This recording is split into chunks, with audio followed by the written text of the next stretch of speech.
আগস্টে ভারত কোথায় খেলবে জানেন? বাংলাদেশ না শ্রীলঙ্কায়?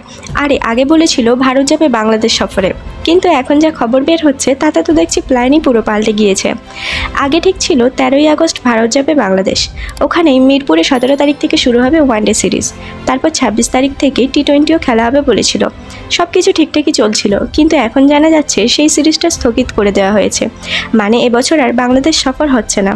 সিরিজটা সরাসরি পিছিয়ে দেওয়া হয়েছে আগামী বছরের সেপ্টেম্বর পর্যন্ত। এই অবস্থায় এখন শোনা যাচ্ছে বাংলাদেশ সফরের বদলে ভারত খেলতে যেতে পারে শ্রীলঙ্কায়। হ্যাঁ, ঠিকই শুনেছেন, শ্রীলঙ্কার এক সংবাদ মাধ্যম নাকি জানিয়েছে ভারতের সঙ্গে কথা চলছে।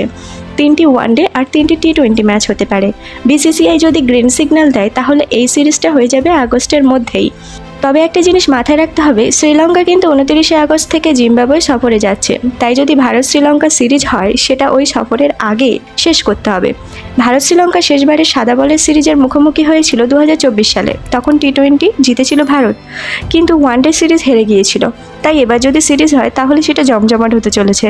যদিও এখনও ভারত বা শ্রীলঙ্কার কোনো বোর্ড আনুষ্ঠানিকভাবে কিছুই বলেনি, তবুও ভেতরের খবর বলছে পরিকল্পনা একেবারেই তৈরি। তো এখন প্রশ্ন একটাই, ভারত শ্রীলঙ্কা সিরিজ হলে আপনি কি দেখবেন নাকি অপেক্ষা করবেন 2025 সালের বাংলাদেশ সফরের জন্য? কমেন্টে জানাবেন আপনার মতামত। আর যদি ভিডিওটি ভালো লেগে থাকে একটা লাইক দিয়ে চ্যানেলটা সাবস্ক্রাইব করে রাখবেন।